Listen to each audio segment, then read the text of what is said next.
just said Wayne had this picture of Stravinsky also in his bedroom. Yeah. Now I know you visited him. Yes. Can you tell me the story?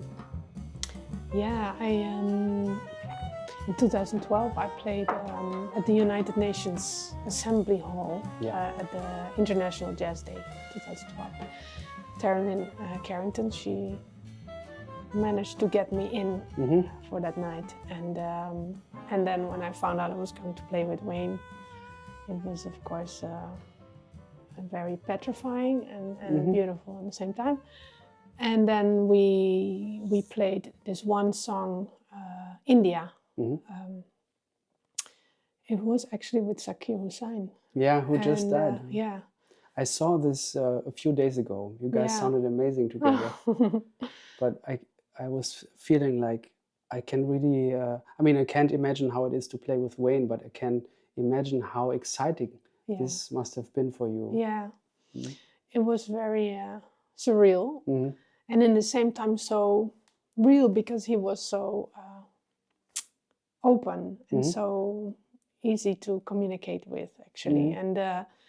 And then by the time we finished playing and spent the whole day together, I kind of invited myself to his house. How did you do this? I asked him, I said, can I please visit you? And at that time I was living in New York. And he said, of course, yes, nice.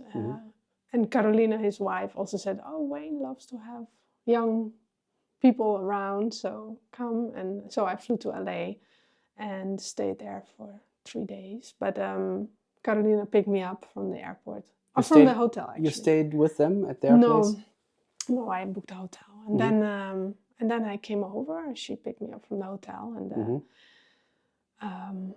we had lunch. And I stayed basically the whole day in his studio, in his room. What is that room like? It's like a size of your studio here.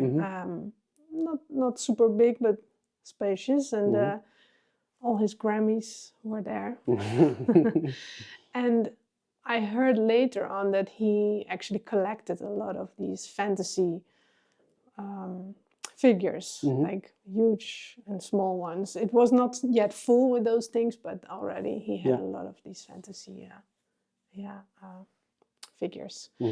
Books, his keyboard, very modest. A table with a keyboard. He didn't even have a piano there. And a lot of scores and a couch. And so he said, okay, let's listen to my upcoming album, Without a Net. So we listened from the beginning till the end.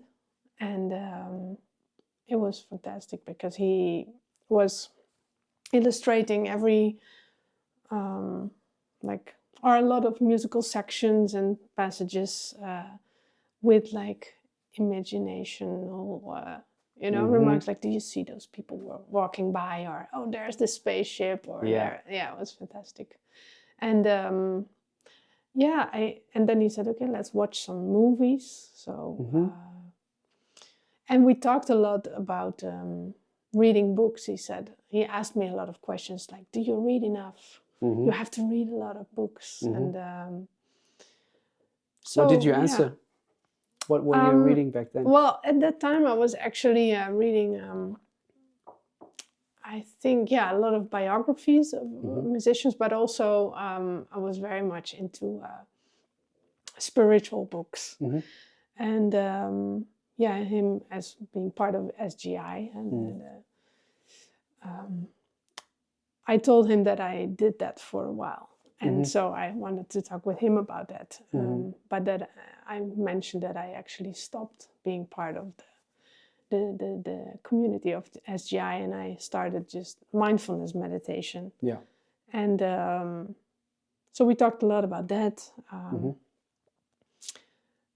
So it was wonderful. He talked a lot about Water Babies, the book, and then he had many versions of the book. And and of course, I read the Footprints biography of Michelle Mercer. And so... Isn't that a great book? Yeah, it's amazing. Yeah. Michelle is fantastic. And so it was just... But the most...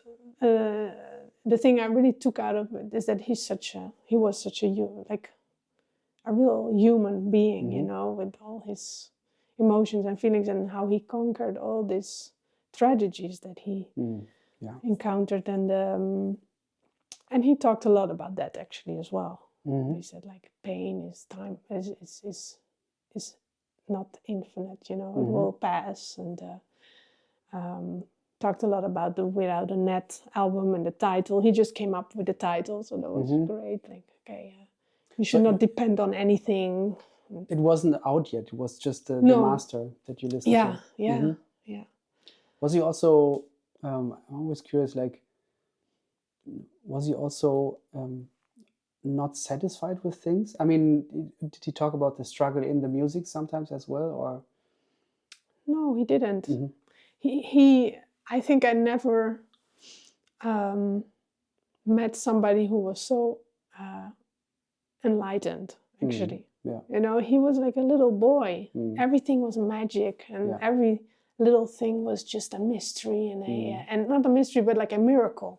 And enjoying the little things, and being so grateful and thankful for everything. So I thought, oh, this is a big lesson actually, to stop complaining about things. If he managed to feel like this now, and then I should learn from that, you know. So it was beautiful. What movie did you watch? Movies? We watched this, The Girl with the Red Red Shoes? Shoes. Yeah. That's his favorite movie. Exactly. The music is great too, oh yeah, right? It sounds like Wayne. I know. And he also was, during the movie, he was like, do you hear that, you know, what it does to the scene, and it was incredible. So I was sitting actually in his bedroom. Carolina brought 2 trays of dinner for us, so that we could have dinner in front of the huge screen in his. I was like, okay, I'm here sitting in the bedroom of Wayne Shorter watching movies. So and also the endless drive to keep on writing, and Carolina was actually a little annoyed that when we arrived at like noon, that he was still writing, so he didn't sleep the whole night. She's like, you have to eat, you have to take care of yourself, Wayne. So but 2 of the most lovely people ever. Wow. So when you leave the house and go back to your normal life after having this this experience, how do you keep that memory and use it as inspiration for? I mean, the next album that you did was the one with Greg Osby, right? I thought, okay, I have to really remember every little detail that I've experienced today. So I started writing down everything, like a diary. I thought, okay, I have to grasp onto this as long as I can. And that was beautiful. And I think just on a human and spiritual level, it was just really the love and the passion and the positivity that they exposed, you know, and about everything. And they made me feel so comfortable and so loved. And it was really very touching, you know. I thought, okay, I want to be with everybody like this, you know. And I mean, I guess it resonates because I already before them wanted to be like that, you know. But still, it's so beautiful to see that, you know, they the humbleness and so I think that, and also the making music from using your imagination. I wasn't really conscious of that before I met him. Actually, I was more into, okay, I'm just gonna play this scale, I'm gonna play this mode, I'm gonna play this more chord. Theoretically. Yeah, very much. Rooted. Yeah. It's hard to get away from that. Yeah. How do you get away? I mean, through imagination, maybe, huh? Yeah, but it's never only that for me. I mean, and I studied for a while with Lee Konitz, and he was so down to earth about it. It's like, I don't think about that stuff. I'm not imagining anything. I'm just, you know, at least that's what he was saying. Those couple of lessons, you know, like he said, I just, you know, I want to play beautiful melodies and I want to be in the moment and not repeat myself too much and respond to what's happening around me. And so that was a very different, So I was like, oh, if Lee says that, then I don't feel too bad about, you know, not. Yeah, there's not just one way. Exactly, yeah. I guess we have to find the way that works for us and is compatible to our personality. Yeah. Yeah, and also what I took from Wayne is that he's so academic, you know. He studied everything and he knew so much, you know. Did he talk to you about studying, actually dissecting other kinds of music? No, he didn't really. When I asked him about it, it felt like he segued immediately into the bigger picture. Yeah. But I asked actually Carolina, is he still also practicing? Or she said, no, he's not practicing anymore. Yeah. But he's researching a lot, so listening to music. And so this curiosity was there. And I guess that's such a key element of a genius musician, you know, to keep on doing that. Yeah. So. Wow. Yeah. It must have felt so special also to be there with the master of the unreleased record, with the composer and the artist like that. It's a vulnerable. I'm sure even for him that must have been a vulnerable moment. You know what I mean? Because the first time we show something new that we've done, we kind of give it away. I feel like when I listen to music that I've done with somebody else, like this is the new thing that I've done. I listen with their ears, imagining with their, you know, and I'm sure he was also like that. I mean, he must be a little bit like that as well, like sharing this for the first time. So it's a vulnerable moment. Yeah, it's a very scary moment always. But I didn't have the feeling that he felt vulnerable towards me. But of course, it's the birth of something, and I find it always also pretty scary. And the funny thing is also that, and that is what I have to learn, I think, is to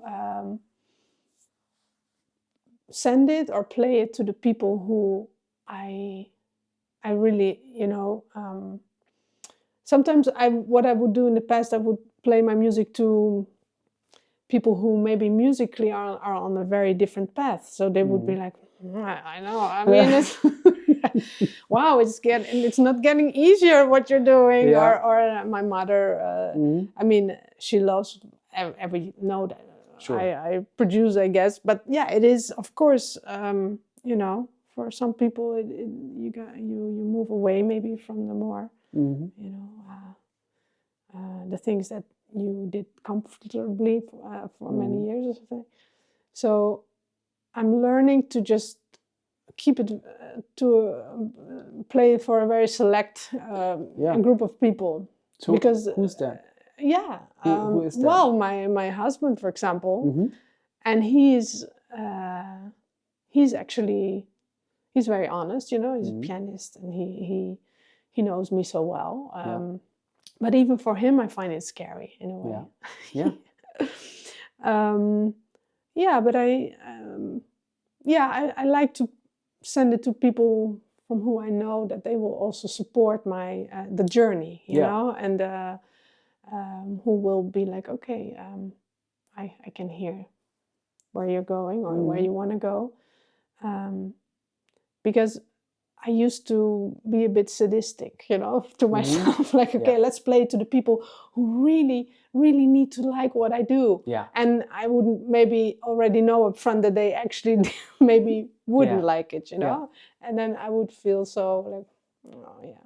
So now I'm like, okay, you know, you have to be nice to yourself and just, I mean, I'm not going to play it only to people who will be like, oh, amazing. But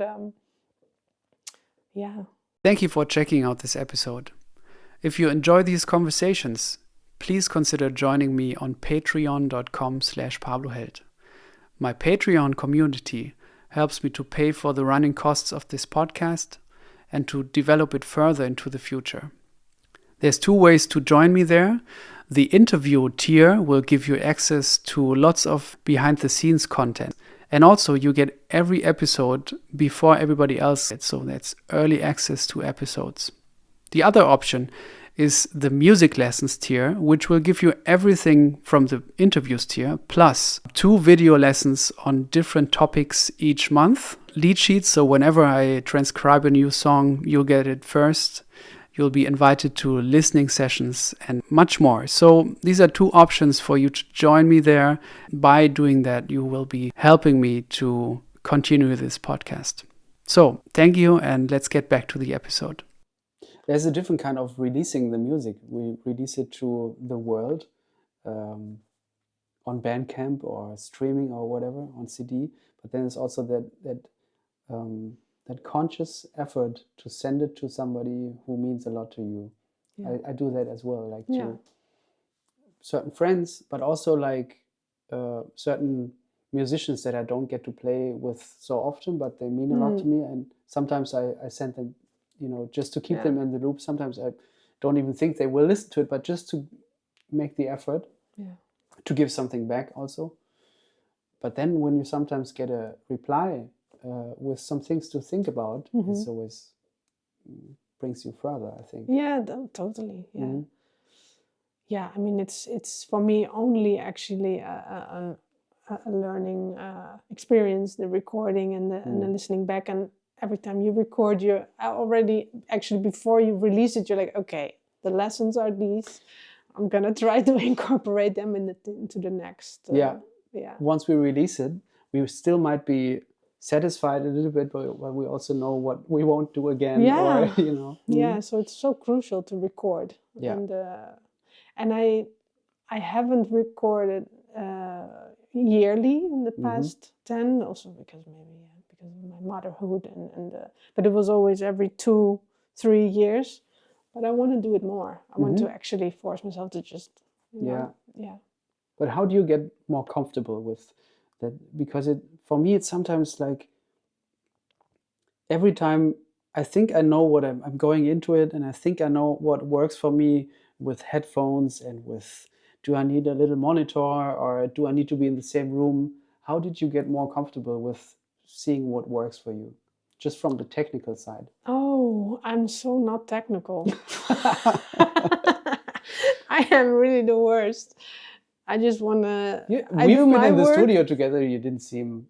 Well, yeah, but I really know nothing about microphones or no, I don't mean that. You know, okay. I think me too. I don't know. Yeah.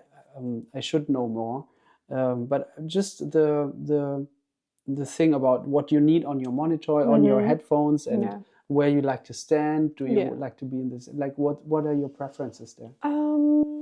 Well, the best thing, I guess, is to be all in one room. And I really,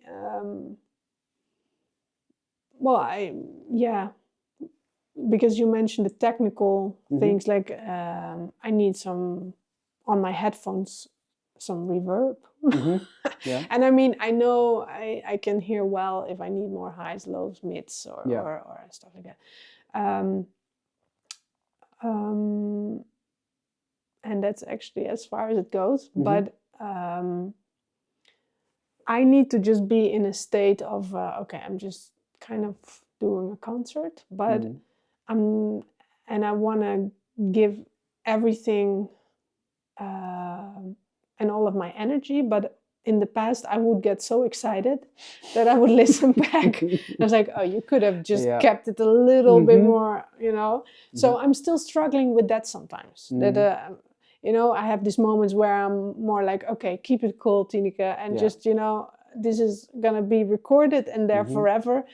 So just, keep it a little, and then I listen back and like, okay, this was such a conscious choice that it lacks energy.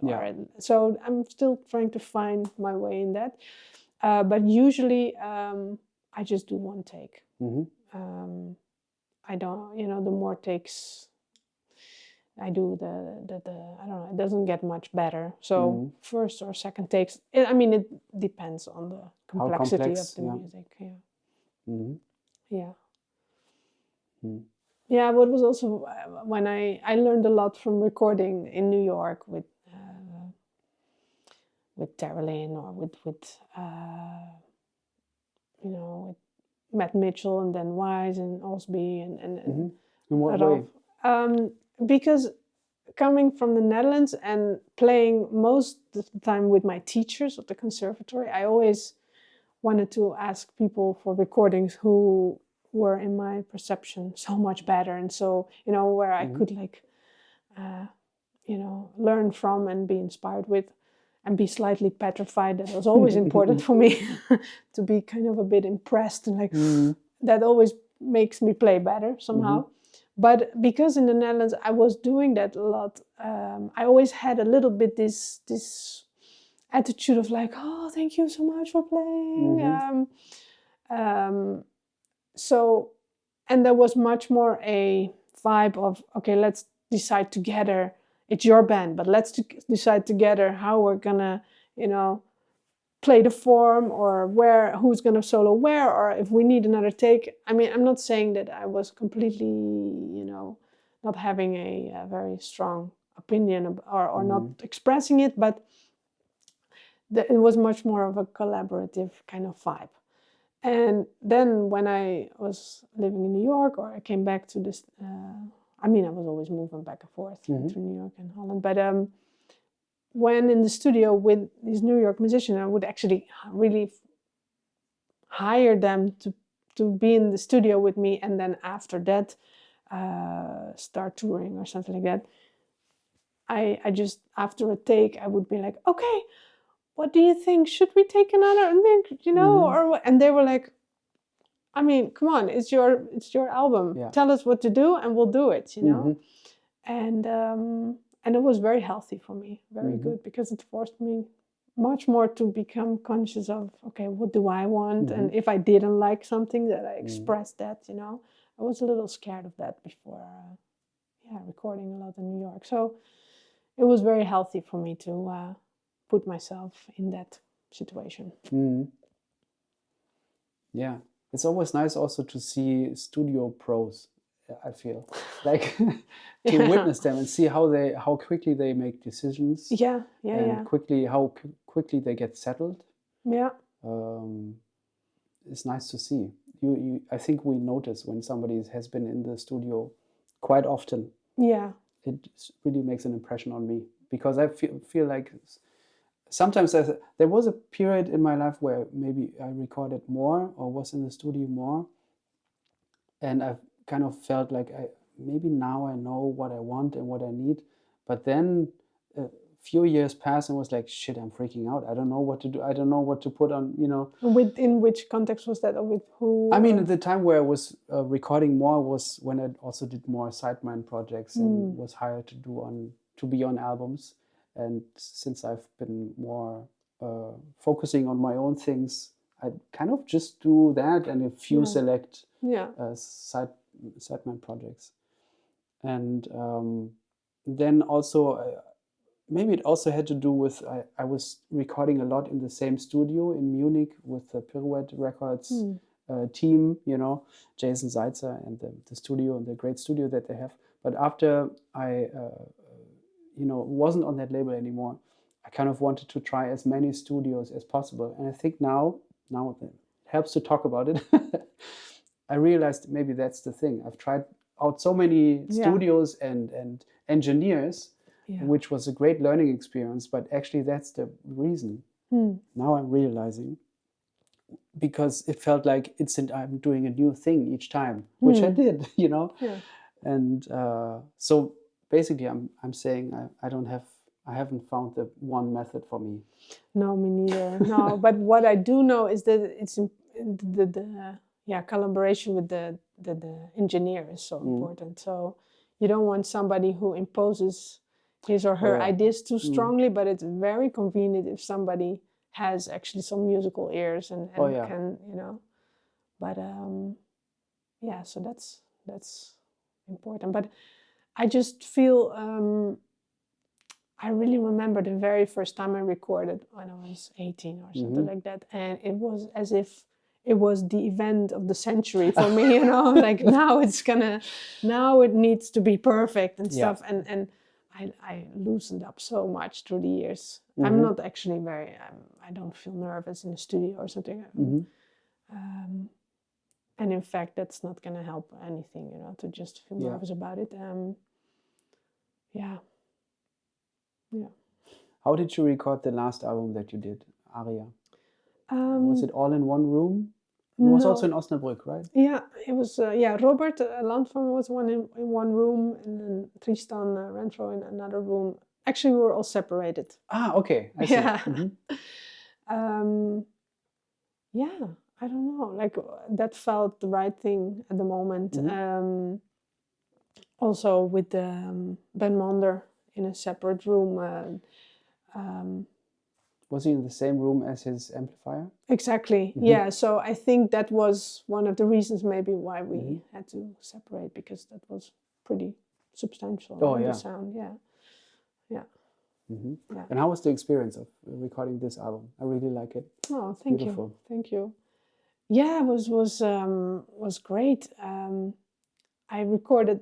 I wrote half of the music for this Bimhuis composition commission that I had in 21, which was for a larger ensemble with Fran Santa and Sun Mi on drums, and then another, like Jeroen Vierdag on electric bass. Fwen was also playing double bass, and then Mark, my husband, on piano, and Miles Okazaki on guitar. So it was a larger, but like we recorded like 4 of those songs, just, you know, arrange it for quartet.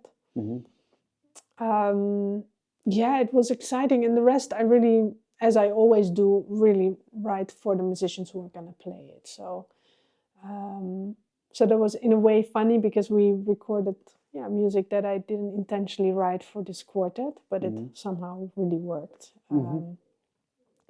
And yeah, I mean, Ben is amazing.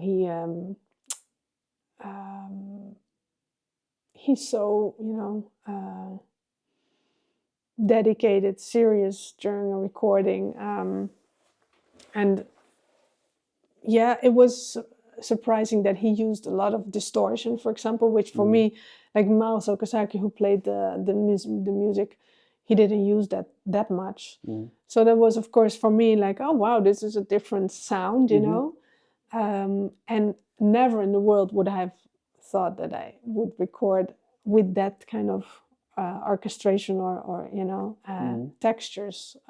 So I'm really happy I did, because it was very, you know, new and fresh for me.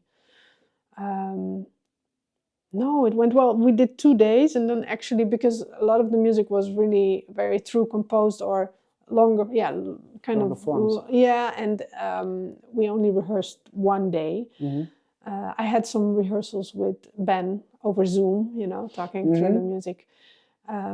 That's helpful. Yeah, totally. When somebody's not living close to you, that you just do it online. And talk about this few things. I've had this also with Nelson Veras, who played things for me, and I was like, can you try it 1 octave lower and stuff like that? It's just it's amazing. Helpful. Yeah. And I mean, I've basically always written music for piano. And even then, you know, pianists would be like, but this is not pianistic. What you're writing here. Can I adapt it a little bit, you know? And though I dove into the guitar for the writing to know a little bit what's going on, you know, because I felt very ignorant in that respect. How did you dive into the guitar? Yeah, well, I kind of talked to a lot of guitar players, like, okay, what is done, what's not done, what works, what doesn't work. Playing voicings, chords, ranges. And I bought the books of Ben, his etudes, you know, amazing. Just played through a couple of them. Yeah, of course. Exactly. Yeah, so I just did that, and then the Zoom sessions, you're like, Tineke, this is not working, or this is, can I also do it like this, So, and I'm in the process now again with David Derushka. I'm recording in March, and before I impose all this weird stuff on him, I asked him, making screenshots of the voice. He's like, okay, do you think this is gonna work? And he's like, well, those work, that doesn't, so it's very helpful. Yeah, that's nice. Yeah.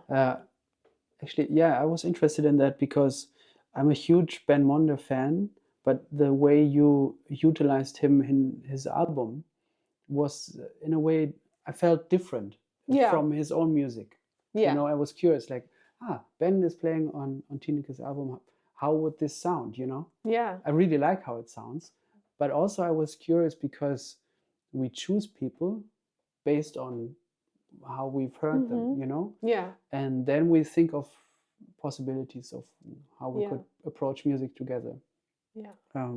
Or we don't, and we just throw things together and see how it sounds. I was wondering, like, how your journey was from hearing Ben Monder, liking his music or liking the records he's been on, and then thinking of what could I do, and then how do you think about it? Well, I had like the the fugal music and the choral and the kind of pieces that he wrote. They are so unbelievable, and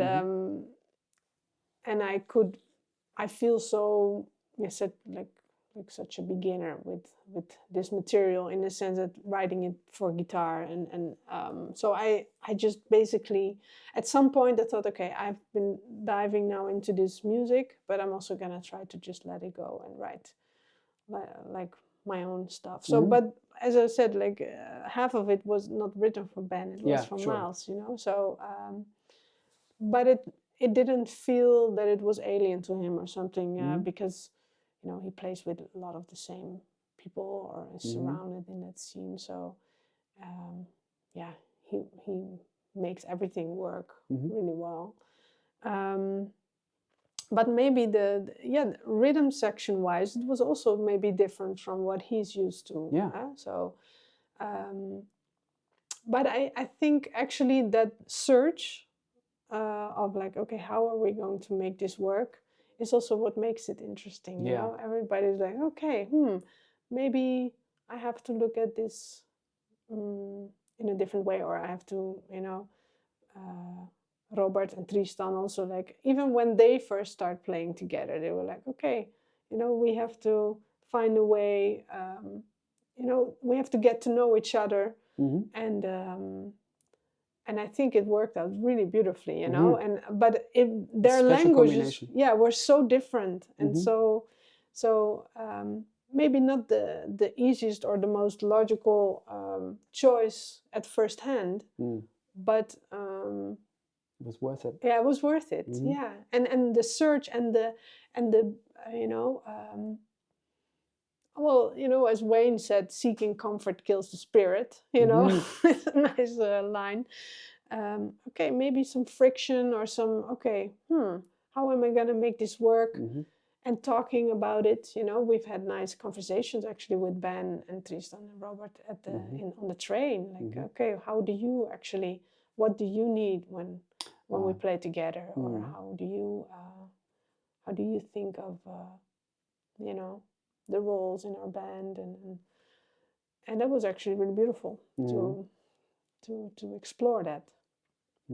Yeah. Is always on my mind. I'm not sure if that's that song. That's my favorite song. Oh, thank you. When I listened to it, I was always not paying. Or a long time ago, I stopped counting whenever something was odd, because I noticed it takes me out of the music. When I transcribe something, yes, of course I have to, but now that we sit together, maybe you can tell me a little bit about that song and how it came to be, and what's the name of it? Sankalpa. Yeah. Yeah. What does it mean? It means setting an intention in Sanskrit. Okay. Yeah, and I really love that word because, well, it takes me far back. Like when I studied with Greg Osby, for example, he would tell me when I started studying with him, he said, "Well, you sound nice, but I don't really hear who is Tineke." You know, I was playing. Mic drop. Yeah, so like, okay, what does that mean? Yeah, I want to, I have to be more personal, or I have to be more less just a copy of whoever I admire. And so one of the ways was to work with limitations and setting an intention actually before improvising. So you work with the different parameters: the melody, harmony, rhythm, form, textures, those 5 parameters. And you choose every time like 2 parameters, like a melodic idea and a rhythmic idea, for example. So you take like an interval. You say, okay, I'm going to improvise a whole solo with, or at least try to play with like a sixth, like this, the interval sixth. And then I'm going to combine it with a rhythmic idea of playing only triplets or only quintuplets. So really making it hard on yourself. Yeah. And how he called it was to inbox yourself. Like, okay, God, I put myself into this box, and how am I going to make something out of this? And how am I going to make this into a creative thing? And so the moment you realize, oh, I don't know what to do with this, that's where the learning starts, because you're like, okay, first maybe I have to practice how to play a quintuplet, and then I have to also learn how to play the 6th interval. What is the 6th? Yeah, exactly. Yeah, it's like, how do I, if I play it through all scales, or I play it through a progression, a chord progression, how can I stack them, I can invert them, I can play them grammatically, I can, whatever. So then the journey begins, actually. And if you hold on long enough, then you're like, oh, actually there are many options or many possibilities. Yeah. So and you find ones that you really like personally. Yeah, exactly. And so they that's become part of your language. Yeah, because if everybody gets this assignment, let's say, it will sound for every person different, because you're all coming from a different, you all have a different background, you studied different things, you have different abilities, crafts and stuff. So that was nice. So so setting an intention has since then always been a very important part for me. Does it sometimes take you out of the music? It actually brings me more into the music. Great. Because if I don't give myself any intention, I tend to just repeat myself or fall back in always the same traps. You know, I have a lot of things that just are very consistent, I'm very stubborn, in things like maybe I have the tendency to play a lot of double time, or I have the tendency to play long solos, or play always very, we all saxophone players have these phases of playing these altissimo, all the time. Or so then you listen back and you're like, why? why do I just never learn?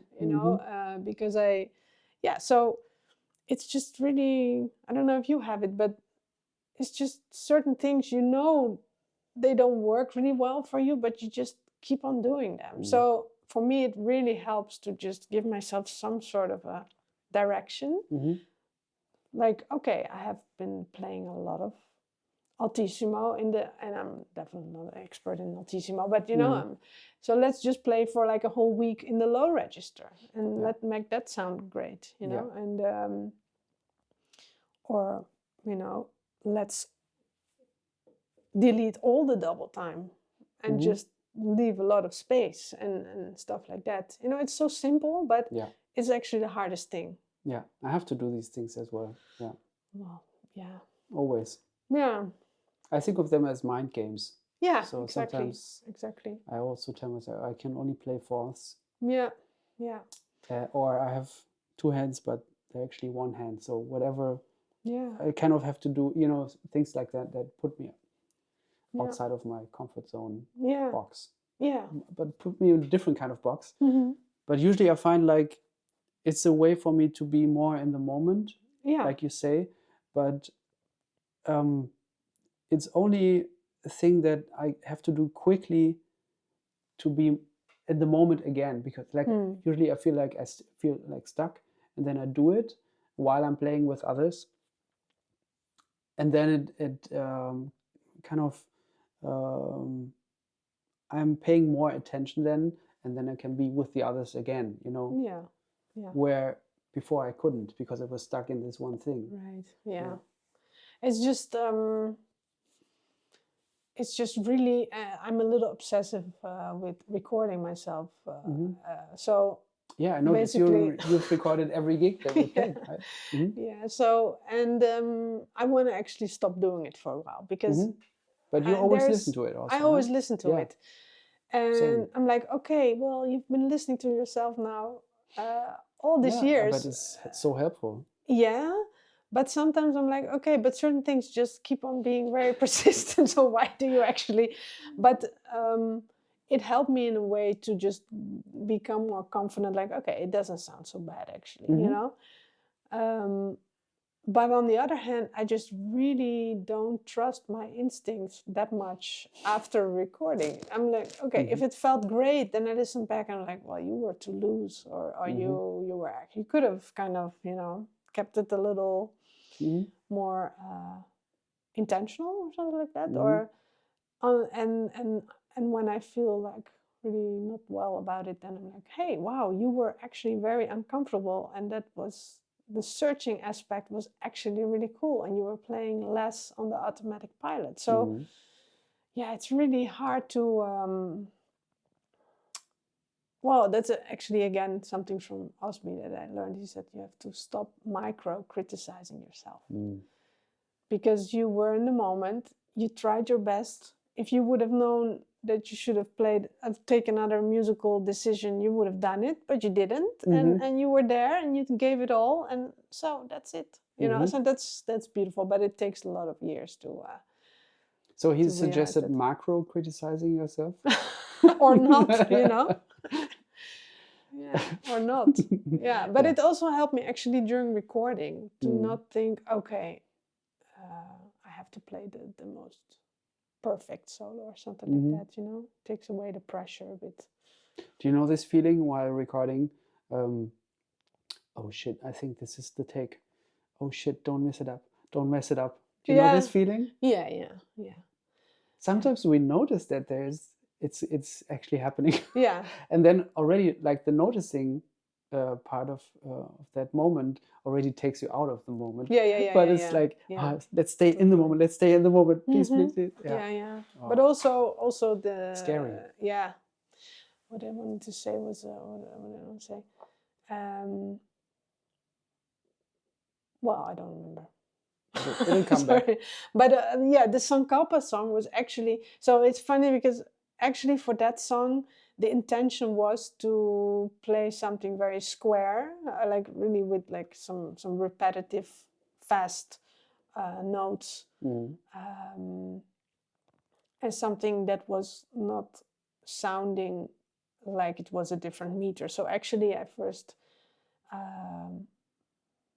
just improvised, trying to find a nice bass line. It is very nice.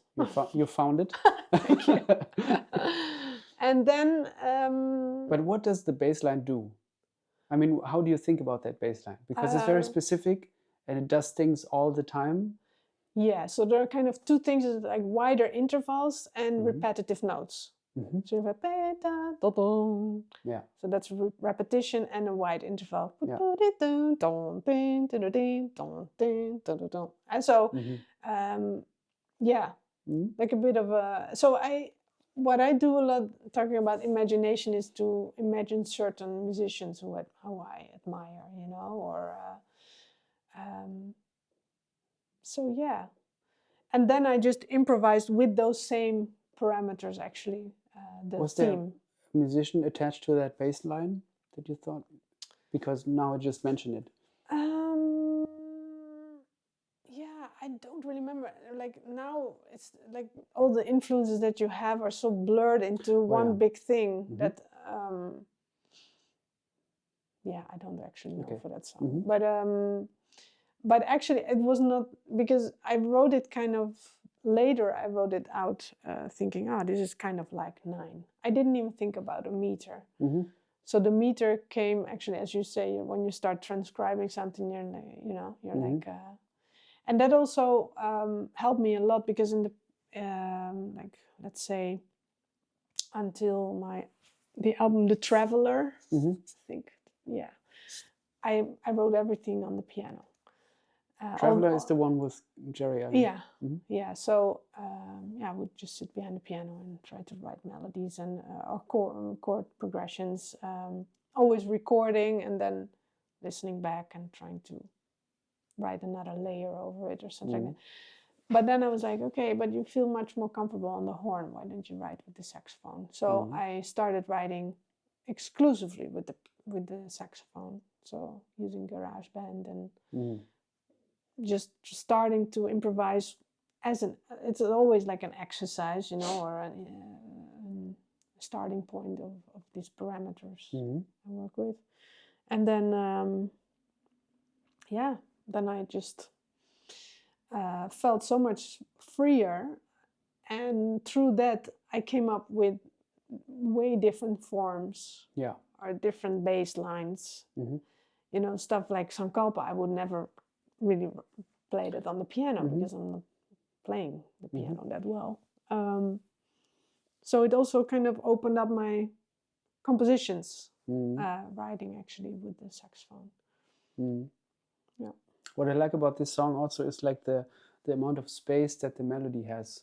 The bass is doing something and it's like very active, but the melody comes a little, little instances doing little actions. And how that plays together is very, very interesting. But is it the whole thing is in 9 or what is it? Well, I kind of figured out, okay, let's make it into 9. And the bridge is in 4. Yeah. But then when Tristan, the drummer, plays it, he's like, well, I think more of like 5 and then this and then that, So that's also what I like about not giving away too much information maybe on a chart, because I don't write that many chord symbols, for example, anymore. I write out voicing sometimes, but also often it's just a melody and a bass line, and then the musician can, fill in their own, give their own, idea of how they think it would have to sound or something like that. So give a lot of freedom within the material. Yeah. Do you keep the mystery for yourself as well? Yeah. I like the struggle of, okay, I wrote this, but how in heaven's name am I going to play over it? So that takes sometimes a while to, and I can hear that also in the recording. Like, okay, I now play way different over it than when I just recorded it. Yeah. Yeah, but it's just interesting that I used to play with musicians who were not comfortable in me giving them just a bass line and a melody. They would be like, okay, but what do I play? What chords do I play here? Which is very legitimate, and it also kind of made me sometimes think, because I actually had very clear sounds in my head, but I would not write them down. So for some songs, I would eventually say, okay, well, you can play here this color or this color. But I just love people like, Ben or Kris Davis or Matt Mitchell, who would never ask me that. They would just go for it, and they were very used to do that. And I actually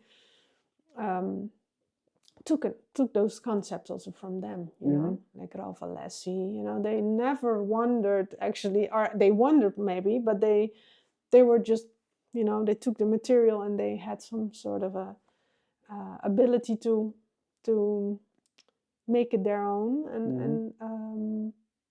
and the limitation of only having a bass line and a melody and maybe some written out voicings.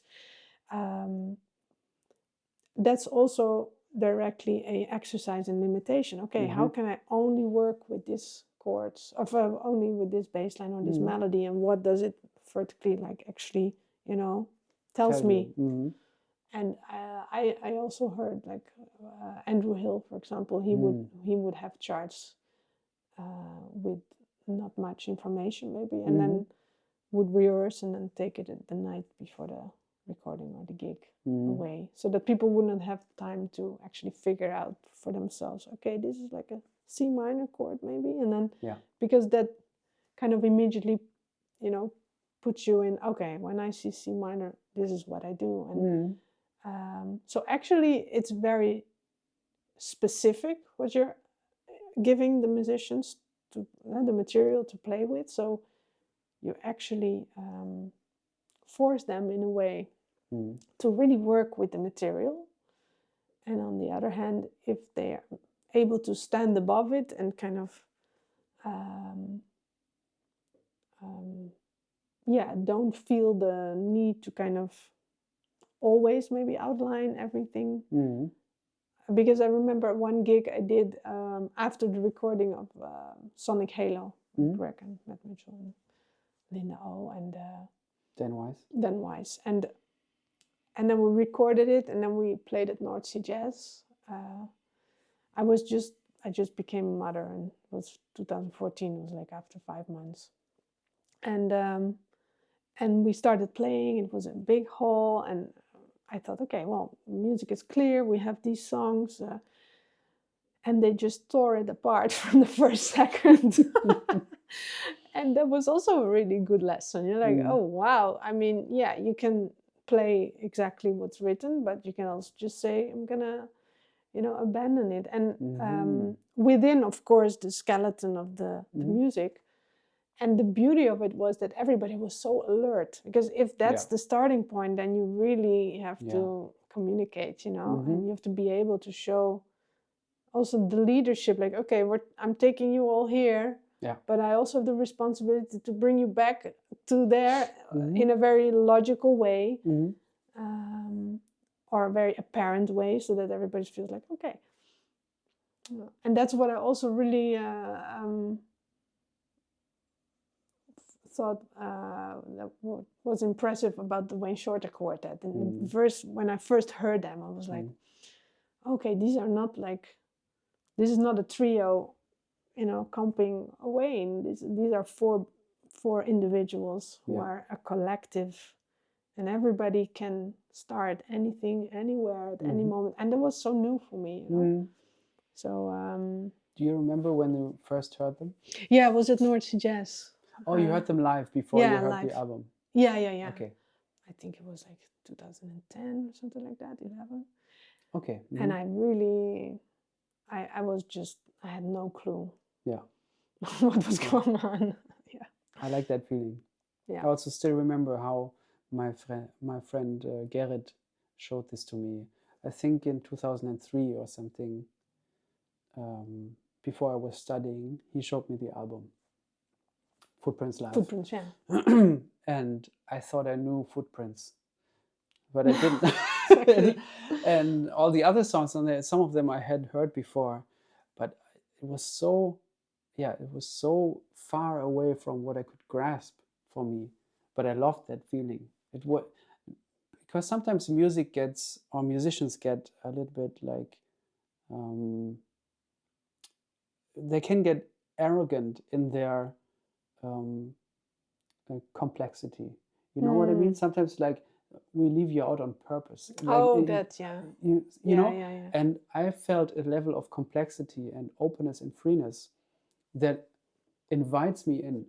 You know, I think that's very, very special, because sometimes it can get so academic and in a way like, if you don't get it, your problem. Yeah, it's your problem. We'll just do our thing here, and you better clap when we're done, you know? And with Wayne, I felt like, with this quartet, I felt like we love that mystery, but come along for the ride. Yeah. So I want to have that in my music as well. If I go for something complex, I want to still get everybody in there without playing down to the audience or keeping it simple. Like I think there is a way to go complex and but still be inviting to for the listener and everybody else. Yeah, because I think the qualities that an audience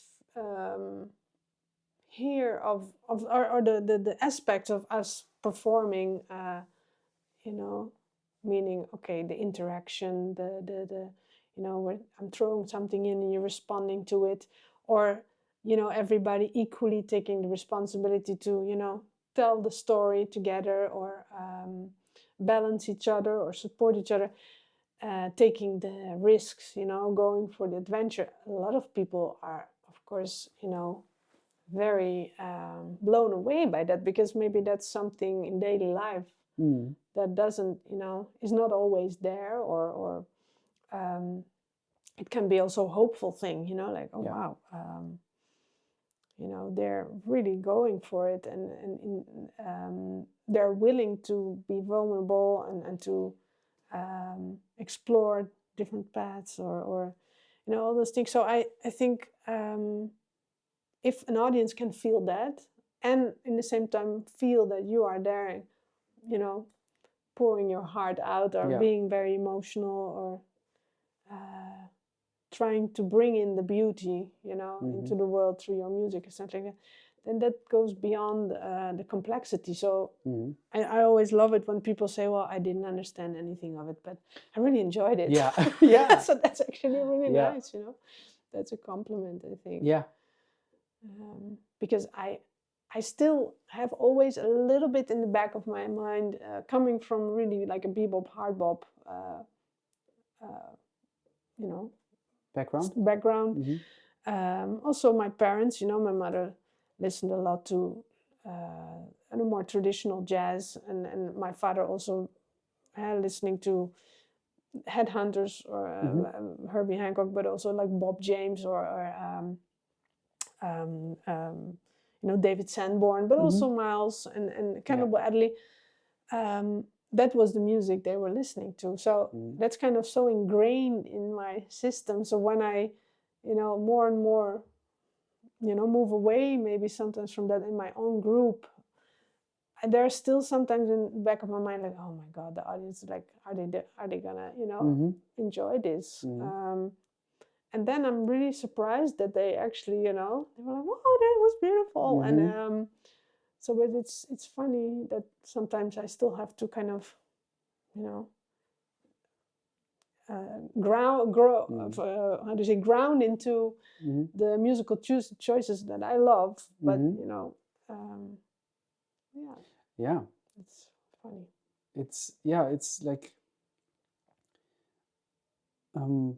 we come up in a certain way and with certain kind of taste or musical upbringing, and then we find out who we are a little bit for a while, because you might go into a different direction at some point, but this is who you are now, and it's not easy to just give in to that, especially if you're maybe known for another kind of playing or kind of music before. Also with your colleagues, Oh yeah, I've had like really people who I used to play with, like they were like, we don't understand you anymore. Like I would ask things from them and they were like, sorry, this is where I draw the line. I cannot do this. So then I had to start playing with other people, and then I was like, oh my God, it is actually very normal what I want. And it is very legitimate and very, oh, you like that too, wow, so that's beautiful. And I've always had this inner conflict about like, okay, I love so much the bebop hard bop, but I also really love the very free, more composed, let's say, how would you call it, contemporary, also a stupid word, but and I just now think, okay, it can all coexist, it coexists within you. Exactly. Exactly. And but it's funny, like I play with people in Holland who play bebop, and like Erik Ineke, he's now in his mid-70s, played with everybody, you know, Johnny Griffin and Stitt and Dexter and so he keeps on asking me for his projects. He's a very active drummer still, you know, and then he's like, but I just really like that crazy stuff that you're doing, you know. And for me, it's not crazy at all. So it's sometimes funny, like for the bebop musicians, they don't consider me as a bebop musician, but then for the more freer kind of players, I'm not like, you know, so it's you always, but I'm like, okay, who but cares? these cams are weird. Yeah, exactly. No, exactly. It's totally cool. Totally okay. Yeah. The musicians I admire, although I also have to say, like, I also admire Barry Harris, you know, and I really learned a lot from him. And he was very specific about the things that he likes and what he doesn't like. And I can respect him and his decision for that. Yeah. Doesn't mean that I have to be like as selective as this. Yeah. But a lot of other musicians like Herbie, he's wide open, you know. He can go to a different. Yeah. So I'd rather take from all of them and learn from their qualities, but then just be as open as I can be for any kind of music. And work against what we've been taught, which is basically put music in boxes. Yeah, totally. That's what we're, I mean, that's how music, teaching music in elementary school and how that works. This is, you know, we get, and these words are made up. Yeah. If I play music for my kids, I don't tell them what it is. I'd rather tell them who played the music, you know? Yeah. So for me, I'd rather think about personalities. Yeah. And sometimes, even if now you said bebop and hard bop, you know, but I don't, so coming from you, I don't have a problem with that. No, you know? but it is a problem. But still, sure. I feel like I rather think about Dizzy Gillespie. And exactly. This means you're more totally to right. me. Yeah. I think you as well, but it's in us, and I also totally. say it sometimes, you know. Yeah. But I feel like if we don't have these words, genres, or camps, then maybe those camps or the camp thinking, maybe it wouldn't be there. No, or maybe I don't know. No, language is powerful, so it's good that you say that, you know, because that's how I totally think. But by using those terms, you kind of keep something intact. No, for sure. Yeah. It's sometimes because sometimes it happens to us. Then we get asked for a project, and we think, how should I approach this? In what way, you know, rather than just how do I hear what I could offer to this moment. Well, but that I find sometimes actually still challenging, because you can say, okay, wherever and in whatever context I'm in, I'm being me, you know. But who is that then? Because I have so many, you know, sides, and sometimes, and that's also what I lately kind of, you know, for myself accepted more, is that there's actually nothing wrong about when I play with a drummer like Erik Ineke to meet him in his musical world. Absolutely, yeah. I always thought that was like a bit of a weak thing to do, because I was like, okay, why am I all of a sudden sounding way more like and why do I sound so completely different when I play with, you know, Ben Monder or something like that? But then I'm like, okay, but that's me too, because when I'm talking to you, we talk about specific things. When I'm talking with a mother of a friend of my son, I am having completely different conversations, and I'm trying to meet her. She's meeting me. Yeah. And she's not a musician. So I'm like, okay, you know, why actually not just doing that to try to actually find his... Exactly. So, Yeah, that's how you guys sound together in that moment. Exactly. And maybe doing certain things in this kind of context that you're in, meaning the ingredients of his band, whatever, and the repertoire, the instrumentation, and your sounds, certain things are maybe more appropriate to play. Yeah. Do you feel that as well when you play? Yeah, I mean, there was also a time where I felt like I should be able to hear and play everything that I hear in every moment, you know, regardless where I am. But this, I think maybe I understood it correctly from you also. I got the feeling that we realized that this is maybe also a selfish thought a little bit, because I want to be me always, where, you know, and maybe we can be less like that when we say, okay, but what does this music need at this moment? And then we don't think so much about ourselves and how where we could go and all these different. What does the music need in this moment? And what answers do I have based on that? What answers do I have? And maybe the more music we know and research, as you said, I like that word with what you said about Wayne researching. The more we research, we have more options to go and see. Maybe we could go here. This could be something that I could offer, maybe. If I understand correctly, from coming from that music that I research. You know, and all those different research adventures, they tell us something about us as well. Again. Yeah, because you know, certain things that resonate with you, it's already in you, probably why it resonates. Or so it's also just really good to keep on doing that, to find yourself more and more. I was listening to the Wayne Shorter orchestral project that you did with Terri Lyne and Esperanza and Kris, and I really, really loved it. I mean, it was so inspiring. I was really touched by it. Listened to it once through on my own, then with my son, and then with my students. And what I was drawn to it for a couple of many reasons, but also one thing that stood out for me was, and I think that's really connected to what we just talked about. With a great composer like Wayne, you always hear him, even if he's not there.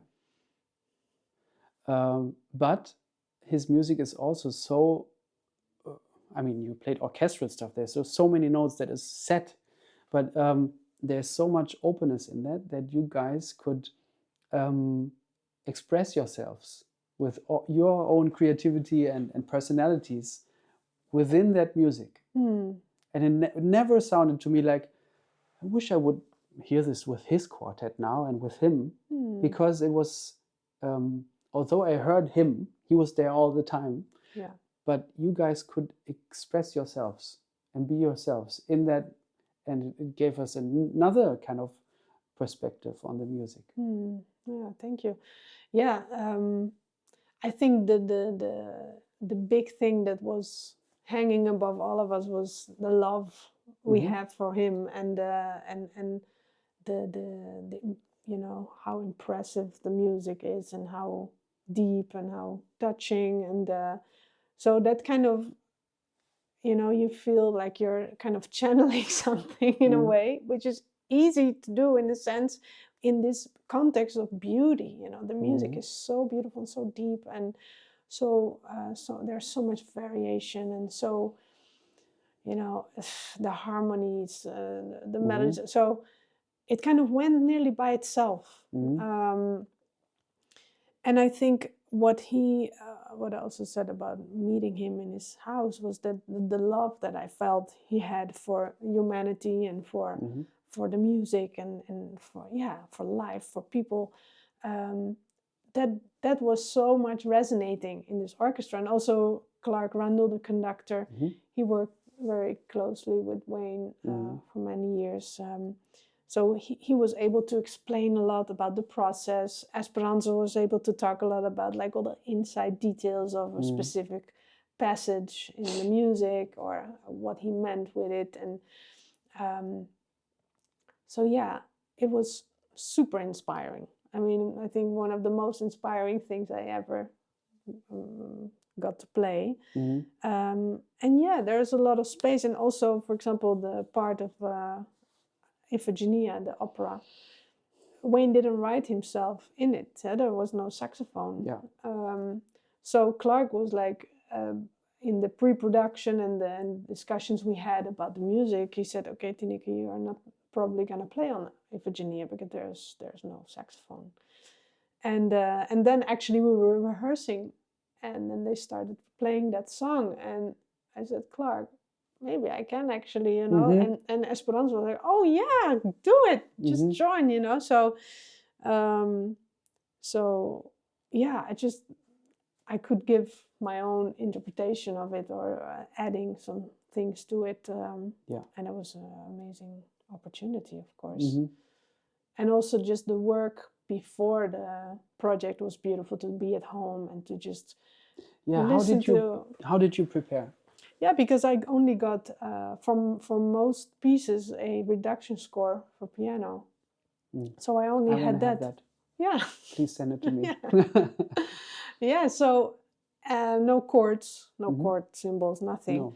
So I first just listened to the recordings where Wayne was playing, and just made notes like, okay, fast notes here, or kind of diminished-ish here, or low notes there, you know. So I just had to just figure out what he did, and then try not to copy it too much, you know, but like to get a kind of an overview of what was going on. And yeah, as I also told you about some of my music, you know, you write it and then afterwards you're like, oh yeah, but that's just a sharp 11 chord or whatever. So, you know, so I think Wayne in his scores didn't write chords down. So I just analyzed certain passages where I was like, okay, this is like a loop where he was soloing for a long time, and it feels that there's kind of a, so yeah. Or I would ask Mark, you know, pianist, like he also sometimes sat behind it, and he's like, wow, yeah, this must be this chord. And so it was great, yeah.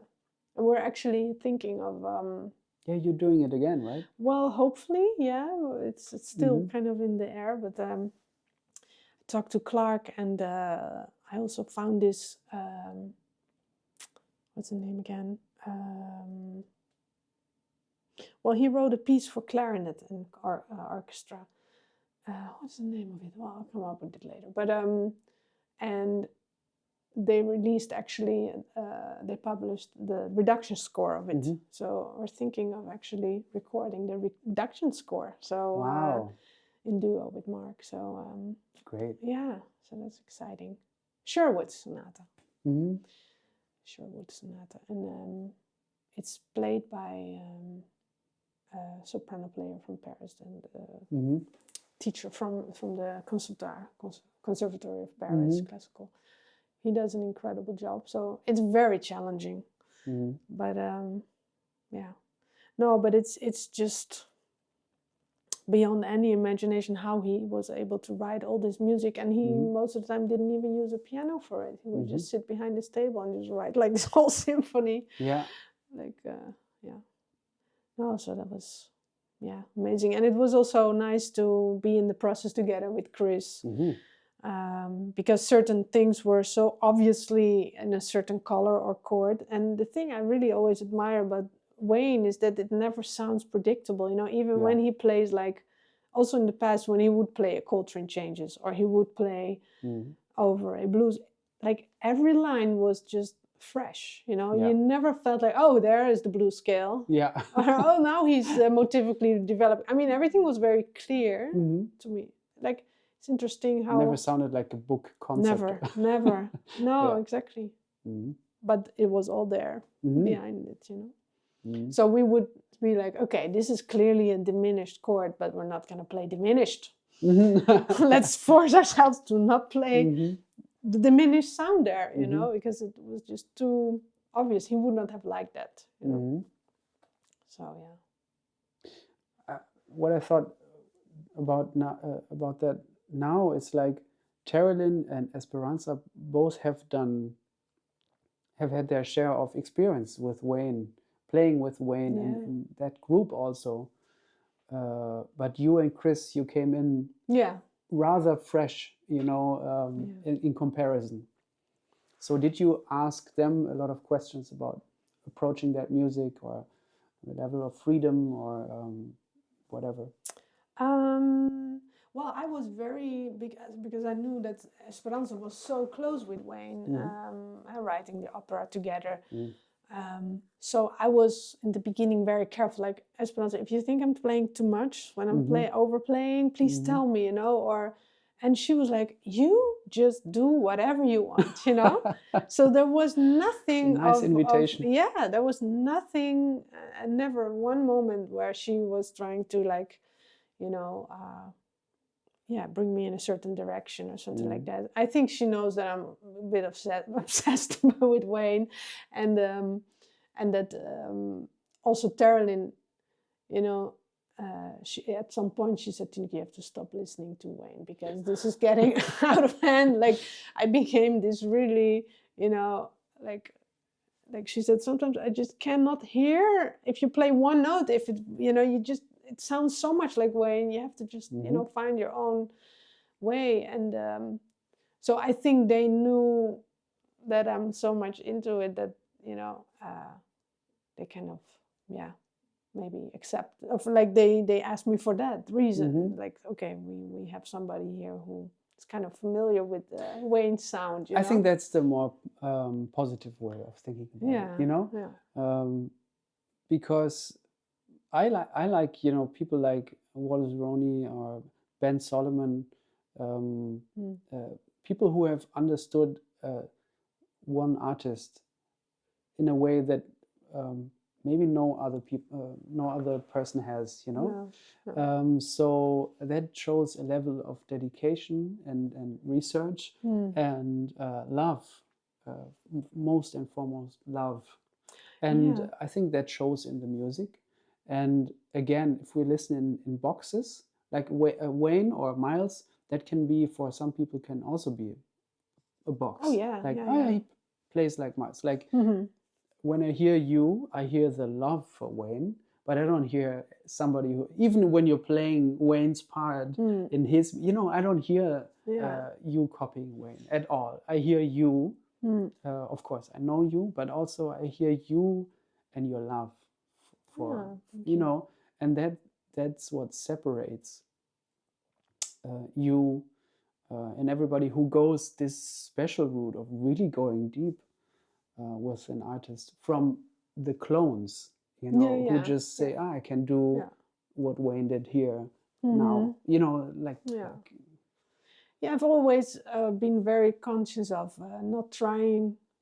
I mean, I've transcribed really a lot, especially like so a while ago. I want to go back into it again, but I've always had something like, okay, but what can I now do with this material? So I think that kind of saved me a little bit from becoming a real clone of other, like Lee Konitz, for example, as well. When I found him as an alto player, things fell into place for me. Yeah.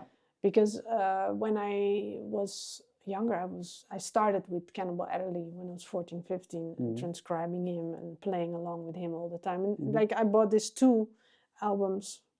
Like the strings of Charlie and Parker, and then a compilation album of Cannibal, actually. And so those were my references all the time. But still, I kind of, and I loved it so much, but somehow I was not comfortable in really playing them or something. I felt like I have to work too hard to make it sound like them, or it didn't, and then when I heard Lee, I was like, this feels much more comfortable, and the sound and the feel, and also the even the harmonic, melodic, rhythmic material. Although listening back regularly to Cannibal and Charlie Parker, you understand that the high genius of the material, but with Lee, I was like, now I kind of, this is for me the way to play the alto. So we have to find role models that are compatible too. I'm very grateful for having that, because for the same, you always kind of stay wondering, like, okay, how, what. So it's beautiful to just have all these references. Yeah, totally. Yeah. For who are those for you? I mean, you have many. Herbie is my guy. You know, Herbie is someone who I've obsessed about on maybe weird level even. Really obsessed about him and listened so much to him that also after a while I had to actually I had a dream. I don't know if I told you this dream, but it's very personal now. But let's go there. Don't tell anyone. It's just between you and me, and yeah. So there was a time when Herbie and Wayne would be like my biggest living heroes, and I would check out everything that they did. So if there's a bootleg, I probably have heard it. I feel confident of saying this. If there's an interview, there's a good chance I've read it. You know, and I'm not like that anymore. I don't check YouTube daily for videos of them or interviews and read through the most boring, sometimes PR interviews of them just to get that little nugget that helps me, you know. So I would listen to everything that they did, and then I started dreaming also about them. And one of the dreams was I met a person who was a mixture of Wayne and Herbie, just like they folded into one. And I met them in the basement of my parents' house, in the room below the living room, in the basement where I used to practice drums. So I don't know why I met them there, but usually when I dreamt about both of them, there was always the classic thing of, now I finally get to see them, but I don't have any pants on, or now I get to finally talk to them, but I speak, but nothing comes out, you know, or we can't understand each other, or I'm about to ask the question that I was always wanted to ask, and they had to leave, or something happened always. This time I got to talk to that person that was a mixture of both of them at the same time. And I said to them, Wayne, Herbie. Herbie. Herbie. Hayne. No, this is weird. I said to them, I'm always waiting for the next thing that you're doing. I always have to hear what you're up to. I always have to read every book that you've read. Just want to know what you're... I can't wait to see what you're up to next. And then that person said to me, don't wait for... let me think about this for a second. Yeah, don't wait for that person to say what you want to hear. Say it yourself. Wow, that was a deep dream. It was a deep dream, yeah. I woke up and I was like, "What? Please remember this. Please remember this." So I told a couple of friends. Yeah. So we had this experience together, and it was a turning point for me, basically. Fantastic. Was it after you did the interview with Wayne or before? After. Because it's typical, something that Wayne and Herbie would say always. Exactly, yes. You know? Of course, it was fueled by, I didn't meet them, and I also didn't have a spiritual awakening or something, but it was fueled by all the things that I've read in the interviews and books and stuff. And I always wanted to tell both of them, you know, and I've sent a couple of records to Wayne, and some always wrote that dream. I don't know if because I know that one record actually reached him, because I got a video message from Carolina with sweet. Wayne holding my album. It was like, Pablo, I got your album. You dig? You know? Nice. So I always keep that. But I don't know if he actually read the letter and stuff. But for me, it was a really, really important moment, because it actually made me actually stop obsessing and doing exactly what they told me to do. It's like, don't wait for them to say what you want to hear. Play what you want to hear. Play it yourself. And the thing is that what I want to hear is, yes, I want to hear something that Wayne or Herbie would do, but not exclusively. You know, I want to hear things that is a combination of all the things that I love, and they are big part of what I love. But you know, I also love my friends. I also love you know, music from films and we were talking about Dochi yesterday. We love Dochi. We love Dochi, right? Exactly. And I know that Wayne listened to Beyonce. He was so informed about everybody, you know. Yeah. And Herbie is totally right. I mean, he would be so, of his, so into everything that is still now going on. And I remember also, because I met Wayne a couple of times, like 4 or 5 times. And every time, especially in the beginning when I just met him, I would give him my CD. And I said, Wayne, here's a song for you. It's called Talking to Wayne. And he, I was like, it's like so, I don't know. I was like, it was my second album or something like that. I was like 24 or something like that. And I gave it to him wrapped in paper. And he was playing at the Concertgebouw in Amsterdam. And it was with the orchestra?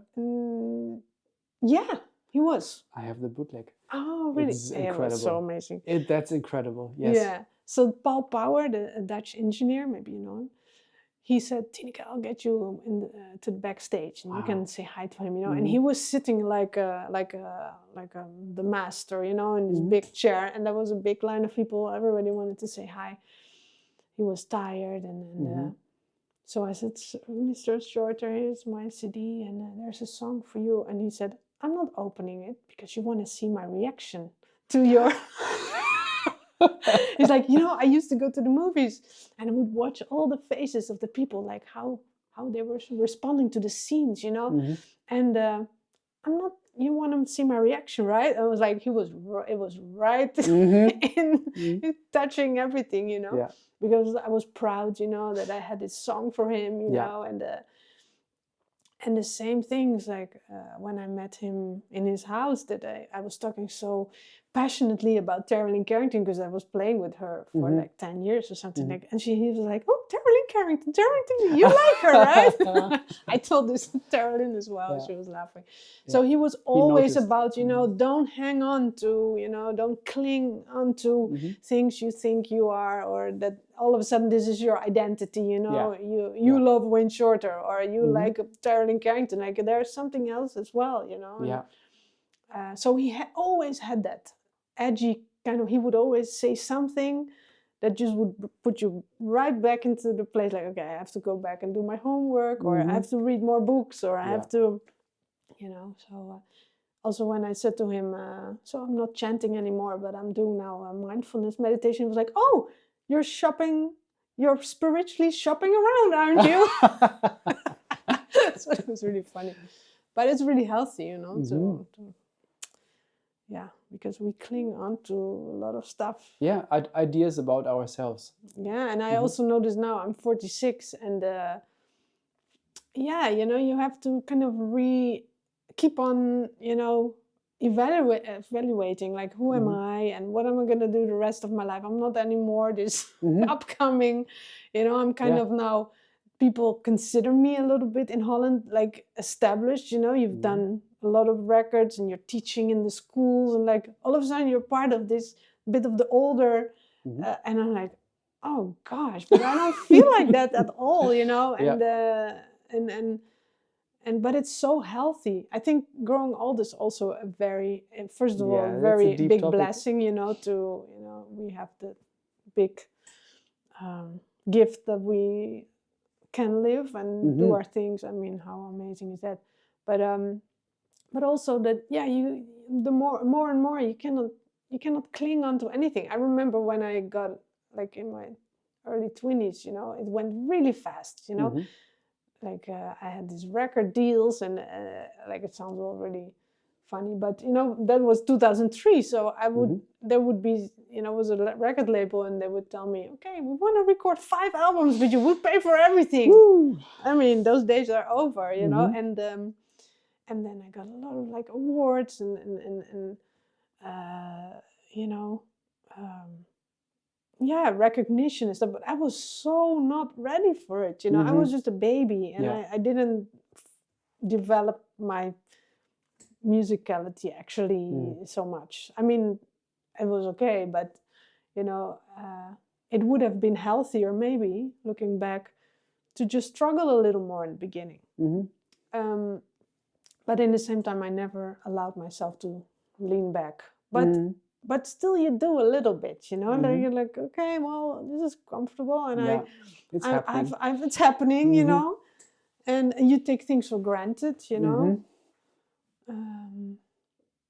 So, and now you are in a place where you're like, okay, you have to come up again, look deep inside. Okay, what am I gonna do musically now to, you know, come up with something new? Or and it's just really, I think, healthy to just feel like, okay, kind of, you always start again over. No, I mean, you aren't, because you bring in what you already know and can do and what you've experienced, but and that's what I also admire so much about all the people who we love, you know. They just kept on going, and there's no time restriction or age restriction or whatever. So it's only getting better, actually, because you're peeling off the layers of who you think you should be. But I mean, the business side of it is what is draining, right? It is. I've noticed the feeling of it happened. Started to come up maybe 5 years ago or so, where I was thinking of, wow, you're actually doing it. You are a musician. You're playing. I was on the way to a big gig, and I felt like I would like to be at home right now. Yeah, that's a crazy thing. And then you know, and no, you shouldn't feel that like that, because you that's what you wanted. You know, you wanted to be on tour, you wanted to play your own music, but also be called from people you like. It's really, be careful what you wish for. Exactly. And then you're on the way and you feel like, I want to go home. I miss my children. Yes. Yeah, totally. Yes. And then at the same time, the feeling came, so this is what you do? This is what you will do all your life? You know, and this feeling came up more and more. Not that I'm not satisfied, or that I'm not thankful for every opportunity, but also like, okay, this is what you will have to do every year. Like being away, and also calling all those promoters. And by now I've already experienced many changes of generations, also not on the musicians side, but also on the promoters and organizers, you know, side, where you're like, I played at your club 2 years ago. Yeah, we don't know you. Maybe you were in contact with the old booker. It's stuff like that, you know. Where like, so I play the piano. Exactly. I have a cool band, maybe. It's with bass and drums. You know, so it never changes. Yes. It's unbelievable. Yes. Yeah. No, I have it too. Like, okay, well, you know, you're recording again with piano, guitar, bass, and drums. Can't you just, you know, invite somebody, like a special guest or something like that? Now, I was thinking about that already, so it's fine. But you're like, wow, so I'm still not enough to just keep it interesting, you know, for a booker. So yeah, that is rough. I mean, but then again, is this what you're gonna do every year? I'm also really aware of like, okay, but it's how amazing is that you can every day discover something new, you know. Also when you practice, like, oh wow, but I also can practice it like this. So why didn't I do this for the last 20 years, you know? Or so I find actually that for me is one of the biggest gifts for being a musician. That just the discovery of things. And what was a recent thing in that where you thought, I should have done this way earlier, or I wish I would have known way earlier? Well, for also certain technical things, like playing overtones, for example, on the horn. You know, I've studied with David Liebman, and he has this very famous method of you know, breathing and playing overtones, top tones, and inspired by his mentor, Joe Allard, technical teacher, but also clarinet player, who was teaching Juilliard, and he was teaching Coltrane and all those cats. And so, but Liebman was, you know, he really formed me in his technical approach and exercises, and it really helped me a lot, especially for soprano playing. And yeah, the other day I was just practicing some sort of a thing with my larynx in order to get these high notes out. What are larynx? In Dutch, it's called Adamsappel. This thing, you know, that moves up and down when you. And so when you sing, it goes up and then. So and basically through hearing, your larynx moves in the right position in order to create the right tone. So, and I was just for years teaching my students on the automatic pilot, kind of. I noticed, like, okay, you know, you do this, you do that, then it worked like this, and then you do this exercise, you take this book, blah, blah. And I was like, oh, wow, but you know, if I do a little bit more, I mean, it's maybe a bit too technical, but it's just some sort of a movement in connection to your abdominal breathing. I was like, oh, damn, I never did this, you know. And so it's just, revelations. Or lately I was diving into serial music, how to write with a row. Never did it, always wanted to do it, you know. And then I did it, and I was like, wow, I finally, you know, because it can become such a big thing, like, oh, everybody knows how to write, you know, in a 12-tone row, and I've never done it, I'm such an amateur or whatever. Or finally reading that book of Messiaen, or, you know, just always going deeper again, or so it's just or transcribing also, like, just certain technical aspects, like of what was I transcribing? No, I was actually not transcribing it, but a student of mine came with a Hank Mobley solo, you know. Dig this, every saxophone student nowadays does dig this. And then you just put things, you know, on slow motion, you put it on 25%, and you're like, I always thought he played that type of articulation, or I always thought he, you know, also back in the day, in 1930s, when I was transcribing. You forgot to mention that you're over 200 years old. No, but I would transcribe without slowing down machine. I didn't have to transcribe with the cassettes, you know.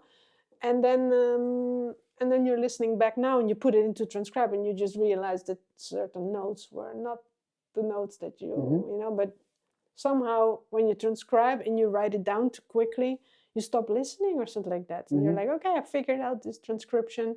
And somehow you don't, maybe you're so convinced of, like, okay, I've nailed this line or this phrase. So just, the going deeper into, but also just learning. I'm also now in the middle of it, like composing process, you know. For the new album. Which is a bit of a struggle. Where are you at the moment? It's not relaxed, but it's, I guess, never relaxed for me. So I always go from, okay, I'm gonna just make these playlists of music that I'm, you know, that are gonna be my source of inspiration, and I'm transcribing, or I'm finding scores or buying scores, whatever. And checking out a lot of, you know, classical, you know, partiture, how do you say, like partitura, scores. Scores, yeah. So I'm going into making a lot of notes. These are the ingredients, this is what I want to do. And then it's always the case that eventually I have to just drop it, because it drives me nuts. It sounds like an act a little bit, like, what does a great composer do? Exactly. They study scores. They make playlists. Okay, let's mind map this thing. Oh my God. And I'm now at this moment, like, of a crisis, like, I think I have to let go of everything I've been listening to, and now it's time for me to start writing. Because I really, in the last 2 weeks, I was suffering. It's like I have so many sources. I want to write like this. I want to do this. I want to incorporate that, and it has to be rhythmical, and it has to be this, and oh my God, like a nightmare, really. So now I'm like, okay, away with it, and I'm gonna just write. Oh, it will be a relief, right? I mean, just let go of those things. Yeah, but I also I can relate to this, because sometimes we feel like, okay, these things have to be in order first so that I can start the process. Yeah. Because if it's not in, it won't be as good, or it will just be like the other songs that I've written. Yeah. But I sometimes think, in retrospect, that this is an excuse to push it away a little bit. I think so, yeah. Because we have to do the preparation. And also, like a mistrust into your own abilities. Yeah. You think, oh, I need all those elements from other people in order to, and and that's the beautiful thing I realized a couple of years ago. I was like, okay, but what if I use myself as a starting point, and I just have to kind of create the mood for myself to feel the relaxation or some sort of a feeling in order to create, And I went to this. I don't know if you've heard Louis Andriessen, the composer, the Dutch composer. He died a couple of years ago, but he was a fantastic composer, and I knew his name, but I heard his name more and more through Clark Rundle, the director, because the Hague School, that's like a real name, the Haagse School, was a very a collective of Dutch composers, and one of the key composers was Louis Andriessen, and he was in The Hague at the conservatory, and he was teaching at the composition department. He founded kind of the composition department, and he wrote very famous Dutch, but also international, very recognized pieces, and one of them is De Staat, and it's for a large ensemble where every instrument is mirrored. So you have 2 harps, 2 pianos, and I went to that concert. Clark was conducting it a couple of weeks ago. It was amazing. It was just unbelievable, like a mixture of surrealism. Yes, and he was also very inspired with Stravinsky, and anyway. So I started watching interviews with Louis, and he talked a lot about his compositional process. And he said, I only compose 3 hours a day. I need to feel well. I need to feel well rested. I need to eat well. And of course, that's the ideal situation. But I was like, that resonated, because a couple of years ago, I realized, okay, as soon as I went in my room to start composing, the pressure just rose, and I thought, actually, what do I now want to do the most? I was like, I want to sleep. So I thought, okay, I'm going to just first sleep for half an hour. And then it went all really well afterwards, and that's what I also said at the beginning of the interview, like I want to record more frequently so that I stay more in the process of composing. Now it's a little bit like, okay, I have this recording every 2 years, and it's just, because it always takes me long to get into the vibe. And once I'm in it, then it's all cool. Absolutely. I have one final question for you. Although I feel like we can talk for hours. It's no problem. We always talk, but we also have to leave. But I have one final question for you. You've played with so many incredible musicians, legends. That's it. No, the question is, I've also I've had this experience a couple of times where somebody told me, yeah, but I mean, you won't enjoy playing with me because you've played with so and so already. You know what I mean? And I suspect we have the same approach or reply to this, but I wonder how it is for you, like having played with Wayne, having played with Terri Lyne and Esperanza, all these amazing experience. in the eyes of somebody from the outside, this could mean that if you play with an upcoming young student, it won't be the same, or you won't like it as much. You know, and I just want to get your perspective on this. Well, I think actually it made me way more accessible, or feel actually even more connected to whoever I'm playing with. Yeah. Through having played with them. Yeah. Because the humanity they brought into the music. You know, also Herbie, when I did this week with him in 2018, you know, the first thing he said, like, I'm so happy you're here. You sound so beautiful. Yeah. And I was like, what? You know? Mm-hmm. And I thought, okay, I want to be like that. And they had so much love for the music, you know, and they take it so seriously, and still there's so much joy and so much youthfulness, you know, like so they are so fresh and young, and not they didn't fall asleep, or they didn't become bitter or frustrated because they played with Miles, and after that everything just, you know, nothing. No, they kept on reinventing themselves and coming up with different projects and stuff.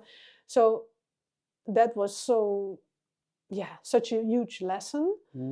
And I was fully aware of the fact that these moments are very rare, and you know, I have to live my own life and play with you know, amazing people from my generation, or younger or older,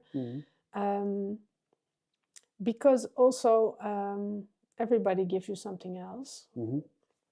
And also playing with really young people. I love to play with students also from the conservatory. You know, I mean, in Amsterdam or Basel or The Hague, there are so many amazing players, and you do it as well, right? And loved. I mean, I think it's crucial because, you just don't want to become like stuck or going on the automatic pilot or something like that.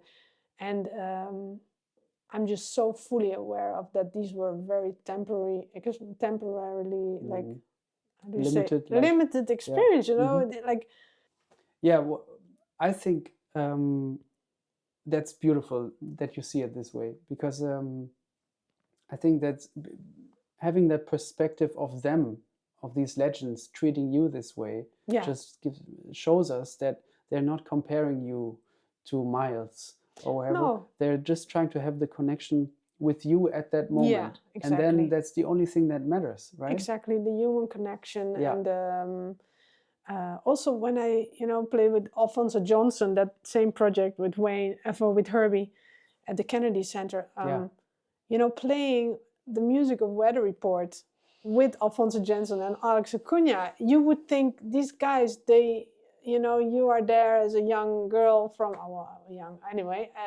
And who am I to be there and to play there, you know? And they were only happy, and they thought it was great. And so that's the spirit, you know? I think, it's a process to be in, because I can really imagine if you've been growing up in the 60s, 70s, 80s, and, you know, like Terri Lyne Carrington, you know, like playing, you know, with all these giants, and you maybe can definitely sometimes, you know, think where is it going, and compared to, but I think the real great ones, they don't, you know, they don't. I mean, and Terri Lyne is playing with all these young players always. She's been a mentor, you know, finding the new talents. Exactly. So and I think Miles and Art Blakey, you know, those strong band leaders, what they did was they found new band leaders, upcoming band leaders for their own band. Like everybody who played in their band became their own, you know, respected band leader, composer, performer. Yeah. And they're just carrying the torch, you know. Exactly. And I was talking to Lionel Lewicki as well. I said, you know, we are so fortunate to be able to have experienced and been in touch with these masters, but it also gives us a responsibility. Oh yeah. And yeah, I mean, I can count the numbers of concerts with these giants on one hand, or maybe one and a half. It's not like, you know, but for me, they just were so big, of course. Yeah. but still being around them, it's a big privilege, you know. Mm-hmm. Yeah, beautiful. Thanks for sharing the memories. Thanks for talking Pablo. to me. Thanks for having me.